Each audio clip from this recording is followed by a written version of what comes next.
Hello friends, welcome to Midman trip. ഇന്നത്തെ വീഡിയോയിൽ ഞാൻ നിങ്ങളുമായിട്ട് ഷെയർ ചെയ്യാൻ പോകുന്നത് ഒരു ബിസിനസ് ആശയമാണ്. അതായത് നമ്മുടെ ടൂറിസം സെക്ടറിൽ തുടങ്ങാൻ പറ്റുന്ന ഒരു ബിസിനസ് ആശയമാണ് നിങ്ങളുമായിട്ട് ഷെയർ ചെയ്യാൻ പോകുന്നത്. കാരണം ഇത് പറയാനുള്ള കാരണം, ഒരുപാട് ആളുകൾ ഇപ്പോൾ ഈ വിദേശത്തൊക്കെ പോയിട്ട് അത്യാവശ്യം സക്സസ് ആയിട്ടുള്ള ആളുകളൊക്കെ ടൂറിസം ഇൻഡസ്ട്രിയിൽ, കേരളത്തിൻ്റെ ടൂറിസം ഇൻഡസ്ട്രിയിൽ ഇൻവെസ്റ്റ്മെൻറ്റുകൾ, ചെറുതും വലുതുമായ ഇൻവെസ്റ്റ്മെൻറ്റുകൾ ചെയ്യാൻ ആഗ്രഹിക്കുന്നുമുണ്ട്, വന്ന് ചെയ്യുന്നുമുണ്ട്. അപ്പോൾ അത്തരത്തിലുള്ള ആളുകൾക്ക്, ഇനി വരുന്ന ആളുകൾക്ക് ഏറ്റവും അനുയോജ്യമായ രീതിയിൽ ചെയ്യാൻ പറ്റുന്ന ഒരു ബിസിനസ് ആശയമാണ് ഇപ്പോൾ ഞാൻ ഈ വീഡിയോയിൽ ഷെയർ ചെയ്യാൻ പോകുന്നത്. അപ്പോൾ നമുക്കിതിൻ്റെ കൂടുതൽ ഡീറ്റെയിലായിട്ട് നോക്കാം. അതായത് ഇപ്പോൾ ഒരു ടൂറിസം ഇൻഡസ്ട്രിയിൽ, ടൂറിസം ഡെസ്റ്റിനേഷനിലെ ഏറ്റവും ഇമ്പോർട്ടൻ്റ് ആയിട്ടുള്ള ഒരു സംഗതിയാണ് അക്കോമഡേഷൻ എന്ന് പറയുന്നത്.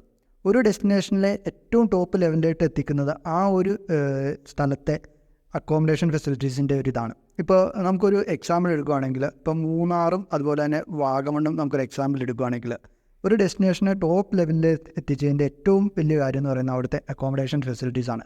മൂന്നാറിനെ സംബന്ധിച്ചിടത്തോളം അവിടെ ഏറ്റവും ലോവസ്റ്റ് അക്കോമഡേഷൻ തൊട്ട് ഹൈ എൻഡ് 5 സ്റ്റാർ അല്ലെങ്കിൽ 5 സ്റ്റാർ ഡീലക്സ് ഹോട്ടൽസ്, റിസോർട്ട്സ് കിട്ടും. എന്നാൽ വാഗമണിനെ സംബന്ധിച്ചിടത്തോളം വാഗമൺ ഇപ്പോൾ കയറി വരുന്നൊരു ഡെസ്റ്റിനേഷനാണ്, എങ്കിലും അവിടെ ഈ പറയുന്ന 5 സ്റ്റാറോ അല്ലെങ്കിൽ 5 സ്റ്റാർ ഡീലക്സ് ഹോട്ടൽസോ റിസോർട്ട്സോ അവൈലബിൾ അല്ല. അത് ആ ഒരു ഡെസ്റ്റിനേഷൻ്റെ പോരായ്മ തന്നെയാണ്. പക്ഷേ അതിപ്പോൾ ഡെവലപ്പ് ചെയ്തുകൊണ്ടിരിക്കുന്നതാണ്. ഉടനെ അവിടെയും അത്തരത്തിലുള്ള കാര്യങ്ങൾ വരും. ഇത് പറയാനുള്ള കാരണം എന്ന് വെച്ച് കഴിഞ്ഞാൽ, ഒരു ഉദാഹരണം പറഞ്ഞതെന്ന് വെച്ചാൽ, ഈ ഒരു ഡെസ്റ്റിനേഷൻ, അതായത് ഡെസ്റ്റിനേഷൻ്റെ ഏറ്റവും മർമ്മപ്രധാനമായ ഒരു സംഗതി എന്ന് പറയുന്നത് അക്കോമഡേഷൻസ് തന്നെയാണ്. അപ്പോൾ നമുക്കൊരു 6-7 വർഷം മുമ്പ് നോർമലി പ്രധാനമായിട്ടും ഈ പറയുന്ന hotels, resorts, cottage, home stays മാത്രമായിരുന്നു ഈ രംഗത്തുണ്ടായിരുന്നെങ്കിൽ, ഒരു 6 വർഷത്തിന് മുമ്പൊക്കെ അല്ലെങ്കിൽ 6 വർഷം തൊട്ട് ഈ പറയുന്ന ഓൾട്ടർനേറ്റീവ് അക്കോമഡേഷൻ അല്ലെങ്കിൽ ന്യൂജൻ അക്കോമഡേഷൻ എന്ന് പറയുന്ന ടെൻറ്റ്, ക്യാമ്പിംഗ് ടൈപ്പ് കോട്ടേജസ്, അങ്ങനെ ഒരു ഡിഫറൻ്റ് ആയിട്ടുള്ള തോട്ടിലുള്ള സാധനങ്ങളൊക്കെ വന്നു തുടങ്ങിയിരുന്നത്. ഇപ്പോഴും അത് ക്ലിക്കായിട്ടും നല്ല ഒരു ഇതിലും പ്രവർത്തിക്കുന്നുണ്ട്. ആ ഒരു സംഗതിയിൽ പെട്ട ഏറ്റവും പുതിയൊരു സംഗതിയാണ് ഡോം ഹൗസുകൾ എന്ന് പറയുന്നത്. ഇപ്പോൾ നിങ്ങൾ ഈ സ്ക്രീനിൽ കാണുന്ന സംഗതിയാണ് ഈ ഡോം ഹൗസുകൾ എന്ന് പറയുന്നത്. ഇന്നിപ്പോൾ കേരളത്തിൽ എല്ലാ ടോപ്പായിട്ടുള്ള ഡെസ്റ്റിനേഷനുകളിലും എടുത്ത് നോക്കിക്കഴിഞ്ഞാൽ ഏറ്റവും കൂടുതൽ അക്കോമഡേഷൻസിന് എൻക്വയറി വരുന്ന ഒരു സംഗതി എന്ന് പറയുന്നത് ഈ ഡോം ഹൗസുകൾ എന്ന് പറയുന്ന ഇതിനാണ്. കേരളത്തിൻ്റെ മേജറായിട്ടുള്ള ഇപ്പോൾ വയനാട്, മൂന്നാർ, വാഗമൺ പോലുള്ള ഡെസ്റ്റിനേഷനുകളിൽ, തേക്കടിയില്ല, വാഗമൺ പോലുള്ള എല്ലാ ഡെസ്റ്റിനേഷനുകളിലും ഡോം ഹൗസുകൾ അവൈലബിൾ ആണ്. പക്ഷേ ആ ഉള്ള അവൈലബിലിറ്റിയേക്കാൾ കൂടുതൽ എൻക്വയറിയും കാര്യങ്ങളും വരുന്നുണ്ട്. അതൊരു സംഗതി. രണ്ടാമത്തെ ഒരു കാര്യം എന്ന് പറയുന്നത്, ഇപ്പോൾ നിലവിലുണ്ടെന്ന് പറഞ്ഞല്ലോ, ഇതിലുള്ള ഒരു 99% ഡോം ഹൗസുകൾ എന്ന് പറയുന്നത് ഈ പറയുന്ന ലക്ഷറി കാറ്റഗറി അല്ലെങ്കിൽ പ്രീമിയം കാറ്റഗറിയിൽ വരുന്നതാണ്. അതിനർത്ഥമെന്ന് പറയുന്നത്, നിങ്ങൾക്കിപ്പോൾ ഒരു ഡോം ഹൗസിൽ സ്റ്റേ ചെയ്യണമെങ്കിൽ ഏറ്റവും കുറഞ്ഞത് നിങ്ങളൊരു 8,000 രൂപ മുതൽ 12,000 രൂപ 2 പേർക്ക് ഒരു നൈറ്റിലേക്ക് കൊടുക്കേണ്ടി വരും. അതായത് പ്രീമിയം, അല്ലെങ്കിൽ അത്ര പൈസ ഇതിന് മുടക്കേണ്ടി വരും. അപ്പോൾ നിങ്ങൾ ചോദിക്കും, അപ്പോൾ ഇത്ര ഇതുണ്ട് അല്ലെങ്കിൽ ഇത്ര ഇതുള്ളതിൽ എങ്ങനെയാണ് പുതിയൊരു ബിസിനസ് ഐഡിയ വരുന്നതെന്ന് നിങ്ങൾ ചിലപ്പോൾ ചോദിച്ചേക്കാം. അതാണ് ഞാൻ നിങ്ങൾക്ക് പറഞ്ഞു തരാൻ പോകുന്നത്.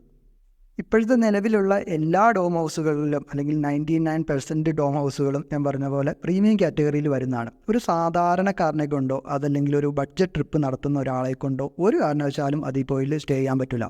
പ്രത്യേകിച്ച് മൂന്നാറിൽ ഉള്ള ഡോം ഹൗസിൽ ഇപ്പോൾ എനിക്ക് പരിചയമുള്ള ഡോം ഹൗസുകളിൽ ഏകദേശം ഒരു 10 രൂപ, 10,000 ആണ് 2 പേർക്ക് വരുന്നത്. പിന്നെ 10-15,000 രൂപയുടെ വരുന്നുണ്ട്. അങ്ങനെ പല ഇത് വരുന്നുണ്ട്. അത് ഇപ്പോൾ 15-20 രൂപയുടെ ഒക്കെ വരുന്നതിൽ ലക്ഷറി കാറ്റഗറി വരുമ്പോൾ അവർ ലക്ഷറി ആയിട്ടുള്ള സംഗതി കാര്യങ്ങളൊക്കെ കൊടുക്കുന്നുണ്ട്. പക്ഷേ ഈ 8,000-10,000 എന്ന് പറഞ്ഞതിൽ വലിയ ലക്ഷറി ഒന്നുമില്ല. ഡോം ഹൗസ് ആണ് സംഗതി. പിന്നെ അതിൻ്റെ ഒരു ഈ മാർക്കറ്റ് ഉള്ളത് കാരണം അവർ ആ റേറ്റിൽ സെല്ല് ചെയ്തുകൊണ്ടിരിക്കുകയാണ്. ജസ്റ്റ് ബ്രേക്ക്ഫാസ്റ്റ് മാത്രം കോംപ്ലിമെൻ്ററി ആയിട്ട് കൊടുക്കുന്നുണ്ട് ഈ പറയുന്ന ഇതിൽ. അതല്ലാതെ അതിനകത്ത് വേറെ വലിയ സെറ്റപ്പും കാര്യങ്ങളും അതിൽ വരുന്നില്ല. പക്ഷേ റേറ്റ് ഇതാണ് വരുന്നത്. അപ്പോൾ എവിടെയാണ് ബിസിനസ് ഐഡിയ അല്ലെങ്കിൽ ഇത് ഒളിച്ചിരിക്കുന്നതെന്ന് വെച്ച് കഴിഞ്ഞാൽ, എൻ്റെ ഒരു അഭിപ്രായമാണ്, നമുക്കിത് ഒരു ബഡ്ജറ്റ് കാറ്റഗറി എന്ന് പറയുമ്പോൾ സാധാരണ നോർമലി വരുന്ന എല്ലാവർക്കും, ഇപ്പോൾ ഒരു നോർമൽ വരുന്ന എല്ലാവർക്കും എടുക്കാൻ പറ്റുന്ന രീതിയിലൊരു പ്രോപ്പർട്ടീസ് അല്ലെങ്കിൽ ഒരു 3-4 ഡോം ഹൗസുകൾ ഡെവലപ്പ് ചെയ്യുകയാണെങ്കിൽ തീർച്ചയായിട്ടും നിങ്ങൾക്ക് ഇതിൽ നല്ല ബെനിഫിറ്റുകൾ കിട്ടും.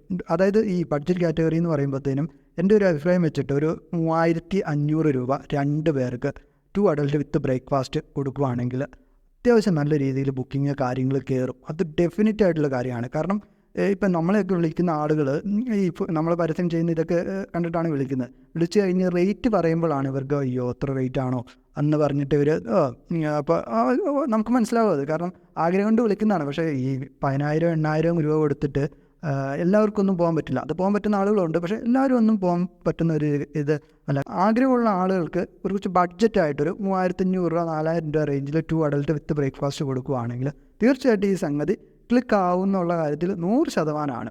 പിന്നെ വേറൊരു കാര്യം എന്നുള്ളത്, ഇപ്പോൾ ഉള്ള ഡോം ഹൗസുകൾ കൂടുതൽ ഫോക്കസ് ചെയ്യുന്നത് കപ്പിൾസിനെയും ഫാമിലീസിനെയൊക്കെയാണ്. അപ്പോൾ ഒരു 2 പേര് 3 പേര് അല്ലെങ്കിൽ 2 അഡൽട്ടും 2 കുട്ടികളും അങ്ങനെയൊക്കെയാണ്. പക്ഷേ എനിക്ക് പറയാനുള്ളത്, നമ്മളൊരു ഇത് തുടങ്ങുമ്പോൾ ഈ പറയുന്ന ഫാമിലീസിനെ മാത്രമല്ല, കുറച്ച് ബാച്ചിലേഴ്സിനെ, ഇപ്പോൾ ഒരു 4-5 പേര് വരുന്ന ഗ്രൂപ്പ് അല്ലെങ്കിൽ 6 പേര് വരുന്ന ഗ്രൂപ്പിന് പറ്റുന്ന ഒരു ഡോമിൽ പറ്റുന്ന രീതിയിലേക്ക് വന്നിട്ട് അവർക്കും പെർ ഹെഡൊക്കെ ഒരു റേറ്റ് വെച്ചൊക്കെ കൊടുക്കുകയാണെങ്കിൽ തീർച്ചയായിട്ടും ഈ ഒരു സംഗതി ക്ലിക്കാവുന്നതാണ്. കാരണം അന്നാതിരി എൻക്വയറിയും കാര്യങ്ങളും ഇതിൽ വരുന്നുണ്ട്. ഇനിയിപ്പോൾ ഇത്തരത്തിലുള്ള ഡോം ഹൗസുകൾ എങ്ങനെ സ്റ്റാർട്ട് ചെയ്യാമെന്ന് നോക്കുകയാണെങ്കിൽ, ഇപ്പോൾ കേരളത്തിലെ ഏതെങ്കിലും ഒരു മേജർ ഡെസ്റ്റിനേഷനിൽ കുറച്ച് സ്ഥലങ്ങൾ ലീസിന് ഓർ റെൻറ്റിന് എടുത്തതിന് ശേഷം ഇത്തരത്തിലുള്ള ഡോം ഹൗസുകൾ മാനുഫാക്ചർ ചെയ്യുന്ന ഒരുപാട് യൂണിറ്റുകൾ ഈ പറയുന്ന നോർത്തേൺ സ്ഥലങ്ങളിലുണ്ട്. ഇവിടെ ഹരിയാന അല്ലെങ്കിൽ അത്തരത്തിലുള്ള സ്ഥലങ്ങളിൽ ഉണ്ട്. അപ്പോൾ അവിടെയൊക്കെ പോയി നമ്മൾ നേരിട്ട് പോയി കസ്റ്റമൈസ് ചെയ്തിട്ട്, അതായത് ഈ ഡോം ഹൗസുകൾ എന്ന് പറയുന്നത് ഡിഫറെൻറ്റ് സ്റ്റൈലിലുണ്ട്. അപ്പം നിങ്ങൾക്ക് ഏതാണ് അനുയോജ്യം, നിങ്ങളുടെ ബഡ്ജറ്റിൽ ഏതാണോ വരുന്നത് അതനുസരിച്ചുള്ള ഒരു യുണീക്കായിട്ടുള്ള ഒരു ഡോം ഹൗസ് നിർമ്മിച്ച് ഇതിവിടെ കൊണ്ടുവരുവാണെങ്കിൽ തീർച്ചയായിട്ടും നിങ്ങൾക്കത് ഇവിടെ നല്ല രീതിയിൽ ക്ലിക്ക് ചെയ്യാൻ പറ്റും. മാത്രമല്ല, ഇപ്പോൾ ഞാൻ ഇന്ത്യ മാർട്ടിലൊക്കെ ചുമ്മാ ഓടിച്ച് നോക്കിയപ്പോൾ ഏകദേശം ഒരു 1 ലക്ഷം രൂപ 1.5 ലക്ഷം രൂപ മാത്രമാണ് ഒരു ഡോമിനൊക്കെ വരുന്നുള്ളൂ.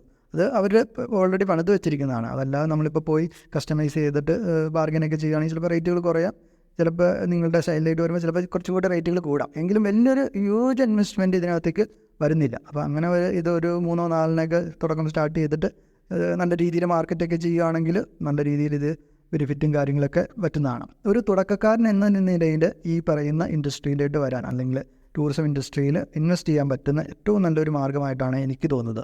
ഒരു ഹോം സ്റ്റേയോ അല്ലെങ്കിൽ മറ്റ് ഇതിനേക്കാളും കൂടുതൽ എൻക്വയറി കാര്യങ്ങൾ വരുന്നുണ്ട്. അപ്പോൾ ഞാൻ മുന്നേ പറഞ്ഞ കാര്യങ്ങളൊക്കെ ശ്രദ്ധിക്കുകയാണെങ്കിൽ നല്ലതാണ്. നമ്മൾ ഡോം ഹൗസ് തുടങ്ങുകയാണ്, നമ്മളും പ്രീമിയം കാറ്റഗറിയിൽ എടുക്കുള്ളൂ, 8000 രൂപയ്ക്ക് 10000 രൂപയ്ക്ക് സെല്ല് ചെയ്യുമെന്ന് പറഞ്ഞു കഴിഞ്ഞാൽ അത് പാടാണ്. അത് ബിസിനസ് കിട്ടുമോ ഇല്ലയോ എന്നുള്ളത് പറയാൻ പറ്റില്ല. കാരണം നല്ല മാർക്കറ്റിംഗ് ഉണ്ടെങ്കിൽ ചിലപ്പോൾ കിട്ടും. അതെല്ലാം നമ്മൾ ഫോക്കസ് ചെയ്യുന്നത്, നമ്മുടെ ഒരു ഐഡിയ എന്ന് പറയുന്നത് ബഡ്ജറ്റ് കാറ്റഗറിയിൽ വരുന്ന ആളുകൾക്കും ഒരു സാധാരണക്കാരന് വന്നാലും സ്റ്റേ ചെയ്യാൻ പറ്റുന്ന രീതിയിലേക്ക് ആക്കുക എന്നുള്ളതാണ് ഇതിൻ്റെ ഇത്. അപ്പോൾ ഈ ഒരു ആശയം എനിക്ക് തോന്നിയത് നമ്മൾ ഈ ഒരു മേഖലയിലുള്ള ഒരു ഇത് വെച്ചിട്ട് ഒക്കെയാണ്. ഞാനത് ഇവിടുത്തെ കുറച്ച് എക്സ്പെർട്ടുകളൊക്കെ ആയിട്ട് സംസാരിച്ചപ്പോഴും അവർ പോസിറ്റീവായിട്ടൊരു രീതിയിലാണ് സംസാരിച്ചത്. അപ്പോൾ നിങ്ങൾ ചെയ്യേണ്ടത്, ഞാനിപ്പോൾ ഇത് പറഞ്ഞു, ഞാനിങ്ങനെ ഒരു ഐഡിയ പറഞ്ഞു എന്ന് വെച്ചിട്ട് നിങ്ങൾ ചാടിക്കയറി ചെയ്യുകയല്ല, നിങ്ങൾ ഇതിനെക്കുറിച്ചൊന്ന് പഠിക്കുക. ഇതിൻ്റെ മറ്റു കാര്യങ്ങളൊക്കെ പഠിച്ചതിന് ശേഷം നിങ്ങളിത് പറ്റുന്നതാണ്, നിങ്ങൾക്ക് സ്യൂട്ടബിൾ ആണെങ്കിൽ ചെയ്യുക. തീർച്ചയായിട്ടും നല്ലൊരു ബെനിഫിറ്റ് കാര്യങ്ങളൊക്കെ കിട്ടുന്നതാണ്. ഇത്തരത്തിലുള്ള വീഡിയോസ്, അതായത് ട്രാവൽ ടിപ്സ് അതുപോലെ ഇതുപോലുള്ള വീഡിയോകളെല്ലാം നമ്മുടെ ഈ ഒരു ചാനലിൽ നമ്മൾ ഇത് ചെയ്യുന്നുണ്ട്. അപ്പോൾ തീർച്ചയായിട്ടും നിങ്ങൾക്ക് ഇത്തരത്തിലുള്ള കണ്ടൻറ്റുകൾ ഇഷ്ടമാണ്, അത് കൂടുതൽ അറിയാൻ ആഗ്രഹമുണ്ടെങ്കിൽ ദയവായി ഇതൊന്ന് സബ്സ്ക്രൈബ് ചെയ്യുക. അതുപോലെ തന്നെ ഈ വീഡിയോസ് ഒന്ന് ഷെയർ ചെയ്യുക.